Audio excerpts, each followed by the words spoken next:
Bonjour, bienvenue sur le portail du Cru. Nous sommes au sommet d'une montagne au lever du jour. Peut-être que nous assisterons, on ne sait pas encore, au lever du soleil. Aujourd'hui, nous allons parler de sport et nous allons parler d'alimentation vivante, bien sûr, de mieux-être. Pour cela, j'accueille Hervé. Salut Hervé. Salut Pascal. Hervé qui est un sportif, il va nous raconter un petit peu tout cela, qui est également frugivore, végétarien, végétalien.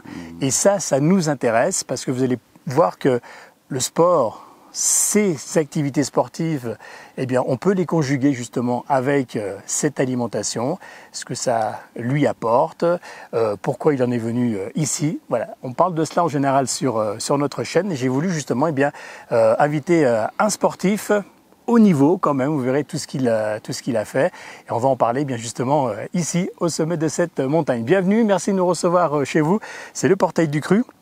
Hervé, c'est vrai que tu as un long passé sportif. Ça a débuté vers l'âge de 30 ans, c'est ça? Oui, c'est ça, oui. Voilà, 22 ans à peu près. Tu étais à l'étranger? Oui. Voilà. Oui. Et un jour, tu t'es dit, tiens, je vais mettre un peu la course à pied, je crois, c'est ça? Oui, en fait, ma motivation première, c'est que je me lançais dans la plongée à haut niveau. Ah, la plongée, oui, c'est intéressant. La plongée profonde avec des mélanges, avec du trimix et des choses qui peuvent occasionner des problèmes de palier de décompression si on n'a pas un bon cardiovasculaire, un système cardiovasculaire pour dégazer tout ce qui est gaz inerte en solution, donc azote et puis hélium.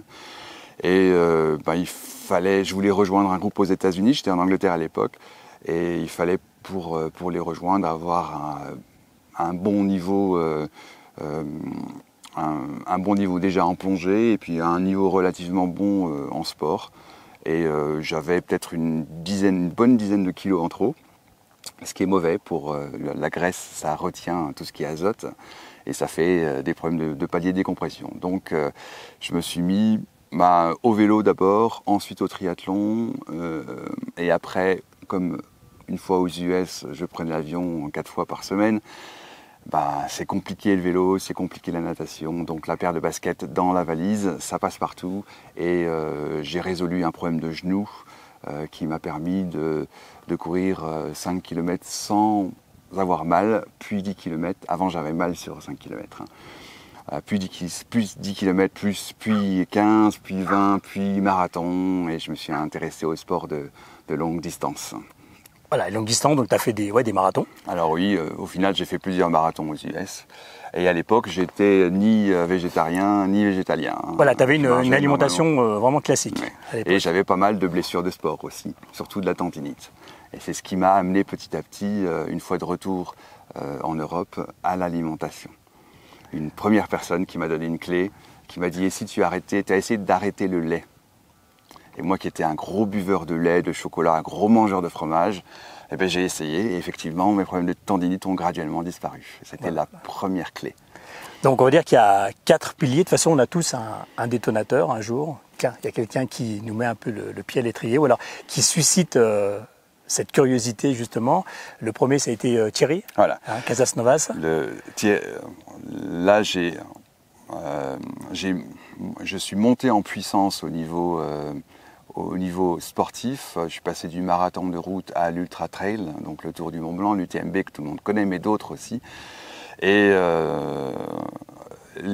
d'autres blessures sont venues, pas mal d'usures, et c'est comme ça qu'au travail, un jour, il y a un gars qui arrive au travail et qui me dit, je l'invite à manger, à déjeuner, il me dit non, je jeûne.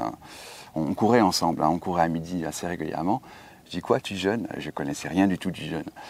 Il me fait oui, et puis j'ai pas pris de petit déjeuner. Alors là, les bras m'en sont tombés parce que un sportif, on dit toujours il faut manger au moins 3-4 fois par jour, c'est important. Même les athlètes olympiques, ils mangent jusqu'à 5 fois par jour. Et j'étais un croyant dur comme fer que le petit déjeuner c'était le repas du roi, le déjeuner le repas du prince et celui du soir le mendiant, qu'il fallait vraiment, le petit déjeuner c'était insautable quoi. Et alors le déjeuner inimaginable derrière. Et il me dit regarde, il y a un gars qui en parle sur les vidéos, il s'appelle Thierry Casas Novas. Et moi qui suis curieux et que j'aime bien aussi remettre les choses en cause. C'est pas parce que j'ai fait quelque chose pendant 10 ans que c'est forcément une bonne raison pour continuer à le faire, on va dire. Et j'ai regardé ce fameux Thierry et ses jus et ses conseils d'alimentation en général. Et ce qu'il disait était toujours étayé, c'était carré d'abord, c'était pas juste, il disait, il fallait le croire, c'était étayé par des vraies publications scientifiques derrière. Il y avait un vrai argumentaire de sa part, plus des choses derrière, des preuves qui me semblaient pas mal tangibles. Donc j'ai enchaîné les vidéos, je me suis mis au jus. J'étais déjà passé entre-temps végétarien quand même, mais ça m'a aidé à passer le cap de végétalien, de sortir tout ce qui était dérivé des animaux, donc le fromage aussi, pas juste les produits, enfin le lait, et puis tout ce qui était œufs, tout ça.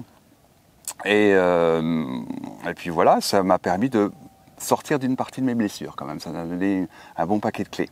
C'était la première étape de ma progression. Voilà, parce que oui, les blessures, quelque part, c'est pas... Bon, c'est courant chez les sportifs, quoi, mais c'est pas quelque chose de normal, quoi. Et donc, tu t'es aperçu, justement, en employant cette méthode-là, que les mots, MAUX, partaient petit à petit. Oui, c'est ça. Bon. Ouais. C'est ce que ça m'a beaucoup apporté, parce qu'en fait, moi, je ne suis pas un champion. On va parler d'autres champions plus tard.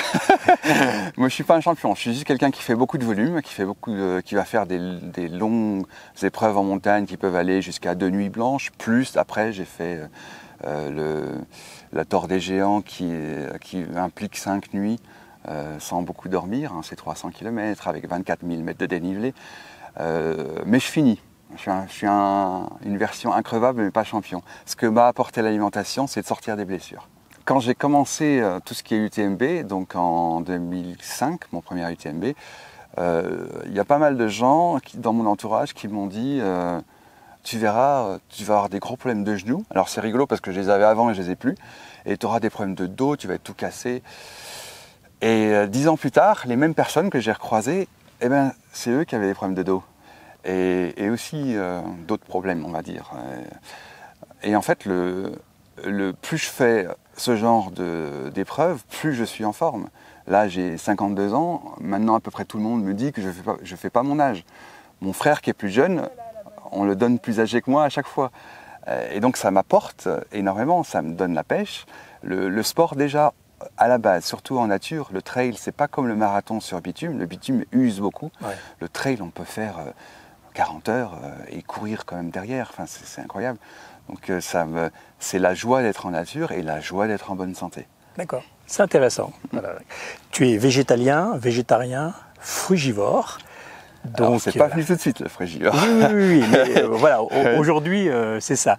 Frugivore, automatiquement on va aller voir un duo qui est Mimi et Jackie, qui eux sont aussi des champions dans ce domaine-là. Tu les as rencontrés. Et pareil, ta curiosité t'a entraîné à aller les voir et ils t'ont apporté aussi satisfaction. Quoi. Oui, j'ai entendu parler de Mimi et Jackie par 2 personnes qui s'appellent Florian et Florence, qui ont été ma deuxième grosse influence. Parce que le sport et le jeûne et l'alimentation, c'est des choses qui ont été combinées par Florian dans la traversée des monts Mackenzie, qui a donné lieu au film La Marche sans fin. Et ils m'ont enseigné, enfin déjà c'était la preuve vivante au-delà des expériences scientifiques de Thierry et des publications, qu'on pouvait faire les deux. Et c'est ce que j'étais en train de faire.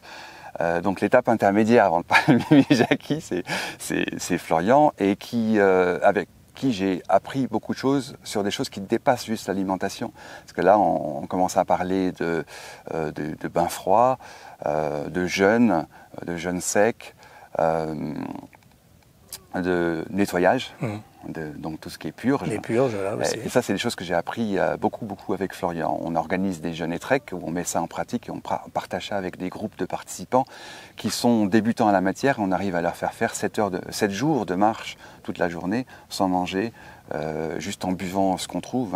D'abord, on a fait ça chez Florian, puis une fois je l'ai fait en juin là, cette année pour la première fois, premier jeûne et trek, tout le monde a réussi, pas de souci. Il y a une personne quand même qui a dû arrêter le premier jour, mais pas parce que le jeûne pose problème, mais je pense par un manque de pratique de la randonnée. Il faut quand même pouvoir marcher pendant 8 jours. Et c'est eux qui m'ont parlé de Mimi et Jackie. Alors Mimi et Jackie, c'est le niveau encore un cran plus poussé, puisque eux, c'est pas juste végétalien, mais c'est à la fois 90% de fruits. Donc il n'y a plus d'oléagineux. Ce qui élimine, je pense, aussi d'autres problèmes. Mais les oléagineux sont très utiles pour la transition. Donc, il ne faut pas non plus trop les bannir, entre guillemets.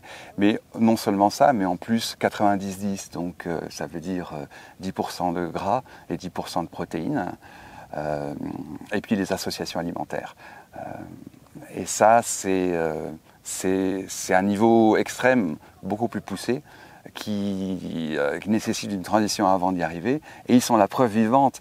Quand on voit Mimi qui est en championnat du monde, qui rivalise et qui est souvent première, voire deuxième, contre des nanas qui ont 25 ans alors qu'elle a passé 40 ans. C'est ça. C'est la Jeannie Longo du sport. Ça fait plus de 10 ans qu'elle fait, enfin, ça fait 6-7 ans qu'elle est dans ce mode d'alimentation, mais ça fait largement plus de 10 ans qu'elle est dans le sport à très haut niveau. Jackie, c'est pareil. Jackie, lui, il aide plus Mimi. Il est dans les tops mondiaux, mais pas aussi haut que Mimi. Mais c'est des gens qui, depuis au moins 6 ans, se nourrissent comme ça et qui sont la preuve vivante que ça marche. Voilà. Et donc j'ai fait 2 stages chez eux et ouais, c'est top. Et eux aussi pratiquent le froid, l'exposition au froid. Ils ont leur congèle chez eux. J'ai testé plusieurs fois, c'est rigolo. Et ils ajoutent une clé supplémentaire. Déjà le jeûne en a une grosse pour les épreuves de longue distance, mais c'est tout ce qui est minéralisation, notamment par l'eau de mer et surtout par l'eau de mer. Ouais. Et là on apprend beaucoup de choses chez eux là-dessus. Donc voilà, de belles expériences, il y en a encore à vivre. Tiens, une expérience que tu as faite juste parce que tu l'as souhaité, tout simplement. C'est pour tes 50 ans, qu'est-ce que tu as fait? Bon, je trouve ça extraordinaire. Raconte-nous. Alors pour mes 50 ans, c'est parti d'une blague avec un ami qui est encadrant en montagne au club alpin, mais j'ai fait 50 jours. 50 jours de marche. 50 jours de marche. J'avais déjà fait alors j'habite là à côté d'Annecy, donc le GR5 qui traverse les Alpes, on appelle ça aussi la grande traversée des Alpes. Je l'avais fait par bout. J'avais aussi fait le GR20 qui traverse la Corse, qui est réputé être le sentier le plus difficile d'Europe. Et puis je m'étais mis en tête, tiens, pourquoi pas enchaîner GR5 complet suivi d'un GR20. C'était déjà un gros défi. Et puis avec cette conversation avec ce gars au téléphone, il me dit « Ah, pour tes 50 ans, mais je parie que tu vas faire 50 jours. » Puis je travaille l'idée, au début c'était une blague, puis je dis « Mais oui, pourquoi pas, je peux, j'ai une situation professionnelle qui fait que je peux le faire. » Et donc je me suis lancé et ça consistait à faire une 50aine de kilomètres par jour, jour après jour.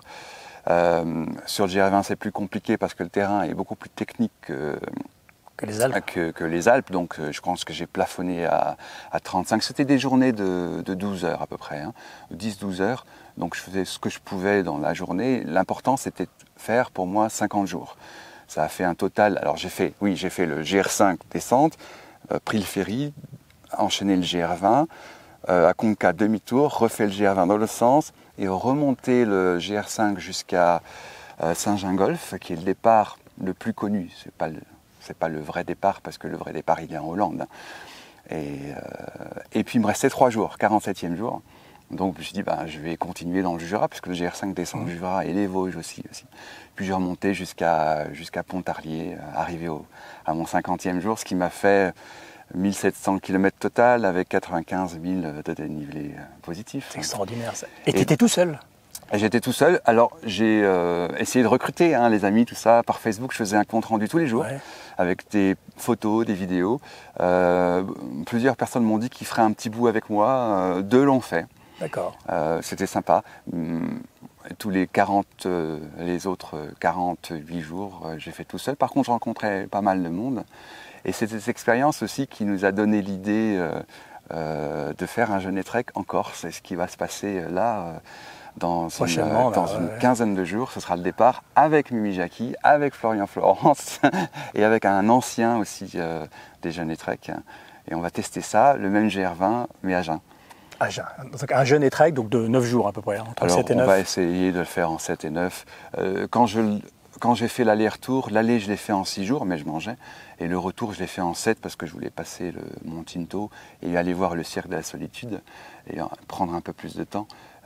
Mais ça c'est en mangeant 7 jours. Sans manger, avec le calibre des participants à ce truc-là, Ça pourrait se faire en 7 jours, je pense. On verra comment ça se passe. Et quand on arrive à la fin de cette épreuve, on est comment? Allez, physiquement et mentalement. Jeûner trek ou les 50 oui, un jours jeûner trek, voilà. Ouais. On est bien. On est bien. On n'a pas non plus la même énergie que si on était plein de glycogène dans le sang. C'est-à-dire que on monte pas forcément. Je vais pas monter moi à 1 kilomètre vertical. Je vais faire en une 50aine de minutes si je suis plein de sucre dans le sang. Mais je pourrais pas. Franchement, je pourrais pas à jeun. Mais je vais le faire quand même en une 15aine de minutes de plus. Et puis je le fais quand même. Donc on peut faire sans manger tout ce qu'on peut faire, je pense, en mangeant. Ça se fait bien et on se sent surtout nettoyé. Quiconque fait un peu de yoga après un jeûner trek, on sent la souplesse. Moi, je vais au moins 15 cm plus loin avec mes mains quand quand je touche mes pieds. Je vais mettre les poignets, quoi. J'étais étonné. Là, on est nettoyé, vraiment, ça nettoie, ça nettoie la tête aussi. Et une fois qu'on l'a fait 1, 2, 3 fois, on sait qu'on en est parfaitement capable. On sait qu'en fait, la nuit, quand on fait des bonnes nuits de sommeil aussi, ça régénère, que la pause casse-croûte, en fait, on pense que c'est le casse-croûte qui fait la pause, mais en fait, c'est souvent juste le repos. Le repos, c'est une des... quand on parle beaucoup d'alimentation, mais ce que j'ai découvert avec aussi bien Jackie et puis Florian Florence, c'est qu'il y a 4 piliers à la santé. Il y a l'alimentation, d'accord, il y a le repos, on en parle beaucoup, mais il y a aussi le nettoyage, le jeûne, et puis tout ce qui est yoga, respiration. La respiration, c'est le 4e pilier. C'est pour ça qu'on fait les pratiques hygiénisme, ajoutent en plus du froid et du jeûne dont j'ai parlé, il y a aussi les respirations. On fait ça chez Mimi et Jackie aussi. Toutes les petites astuces qui servent à la santé et au sport, on apprend ça chez eux et chez Florian aussi. Et en fait, il faut être quand même bien guidé, quoi. Avoir rencontré les bonnes personnes. Ouais. Là, les noms, on les a donnés. De toute façon, les piliers, on commence à les connaître. C'est assez technique, c'est vrai. Il faut bien comprendre la chose. Et une fois qu'on a bien compris tout ça, on le met en place, on pratique. Et là, on se dit waouh. Ouais, et ça donne des clés. Moi, au début, c'est vraiment des clés de santé. Au début, ma motivation première était le sport. Maintenant, c'est sympa le sport. Je fais moins de la compète avec Dossard et contre le chronomètre, mais j'adore faire des choses sur des treks comme ça, multijours. Mais ces clés de santé, pour moi, c'est mon objectif maintenant, personnellement, c'est de vivre jusqu'à 100 ans en bonne santé. Ou plus. Ou plus. En bonne santé, pas avec plein de médicaments et des tuyaux dans les narines. Vraiment en bonne santé. Et tu as remarqué le fait qu'on fait attention à notre alimentation, on fait du sport, on fait attention aux blessures, et, on va moins chez le médecin. Oui, mais moi, ça fait longtemps que je n'en ai pas vu. Je vais pour un certificat médical chez le médecin. Voilà, c'est tout. Mais sinon, on n'y va plus. Hein. Ouais. Et il y a plein d'autres aspects de la santé, comme par exemple la vue, qui s'améliore avec l'alimentation et les purges. Il faut vraiment bien parler aussi des nettoyages, des purges. C'est un des 4 piliers, c'est très important. Manger vivant et purger. Et purger en même temps, voilà. Ça permet de sortir. On a accumulé à travers plusieurs dizaines d'années tellement de poisons, de colle, d'acide dans l'organisme que juste manger vivant, ça pourrait marcher si on avait 3-4 vies. Mais quand on voit que même Irène Grosjean, qui est ma 4e influence, et à son âge, à 92 ans, elle continue à purger. Et ça veut dire que c'est une pratique de vie. Je ne sais pas si les purges feront qu'on arrivera à tout éliminer, mais en tous les cas, ça élimine, quoi. Irène dit qu'il faut 2 vies. 2 vies pour tout éliminer. Ouais. Okay. Bon, en tous les cas, on va faire du bien pour cette vie-là. Donc voilà, très important, on l'a dit, les purges, puis après s'alimenter. Les piliers, vous les connaissez, hein, on les a reçus ici sur le portail du Cru, et puis n'hésitez pas à aller les voir, à demander conseil, et puis à vous renseigner, comme l'a fait Hervé, à voir des vidéos ou autres. Et au niveau des purges, ça c'est intéressant, parce que là c'est pareil, il faut être bien aiguillé. On en a 3 essentiels de purges, je crois. Oui. La fameuse ricin dont on parle. Alors, pour les colles, il y a 2 types de purges, les colles et les acides. Voilà, elles ont chacune leur... Tout ce qui est colloïdal et tout ce qui est cristalloïdal. Colloïdal, c'est le ricin, c'est la purge, la mer. Et donc l'école, alors l'école ça vient de tout ce qui est féculent, pâtes, riz, tout ce qui est légumineuses, patates, pain, c'est bon le pain, le fromage, le fromage et l'école, et il y a aussi les acides. Les acides, ça vient de tout ce qui est les plus violents, c'est les produits dérivés, enfin les produits animaux et dérivés du lait, dérivés des produits laitiers. Donc fromage, moi qui adore le fromage et le pain, dommage. Tu t'en manges plus aujourd'hui? Non, j'en mange plus. Tu te fais pas plaisir de temps en temps? Je me fais plus plaisir maintenant. Alors j'aime bien la notion de plaisir, mais franchement, à chaque fois que les purges, entre parenthèses, aident à ne pas faire de craquage trop fréquemment. Intéressant. Mais à chaque fois que je fais un craquage, ou que par exemple je fais un long trek comme 50 jours en montagne, c'est pas possible sans avoir du fromage dans ce qui, même si je demande toujours une option végétarienne parce que demander plus c'est trop compliqué pour eux. Et puis on a les soucis logistiques qui font que des fruits là-bas c'est un peu compliqué. Je sens, franchement, j'ai du plaisir quand je mets un bout de fromage dans la bouche que quand il rentre dans ma bouche la première bouchée. Alors que quand je prends un fruit, c'est du plaisir avant et après, et je me sens beaucoup moins ralenti que quand j'ai mangé mon bout de pain et mon bout de fromage. Donc le plaisir maintenant, avec le temps, j'apprends à l'associer avec des choses qui me font vraiment plaisir et pas des conditionnements, puisqu'on les a tous, quand on a vécu 30, 40 ans à ce régime-là. Et on se rend compte que c'est plutôt le conditionnement qui nous donne l'impression qu'on se fait plaisir. En fait, on se fait plus plaisir autrement. Mais on parlait des purges, les purges salines, donc pour tout ce qui est acide, ça va être le chlorhumagène, c'est un peu la purge d'entrée qui fait à la fois surtout les acides, mais un petit peu les codes aussi, le San Pellegrino, et puis le chlorure de magnésium. Quand on fait ces purges-là, j'ai eu la chance, moi, avec Florian, de savoir qu'on peut faire un plan de santé. Donc on fait un plan de santé avec un naturopathe ou quelqu'un qui a ce même niveau de connaissance. En faisant un bilan de santé, en utilisant la radiesthésie, c'est tout un domaine de connaissances. Celui qui est le plus pointu, c'est pour moi Miguel Barthéléry, qui travaille avec Irène Grosjean. Et ils vous font un calendrier, moi ils m'ont fait un calendrier, le premier c'était Florian, à faire un calendrier de ce que je vais faire pendant 4 mois.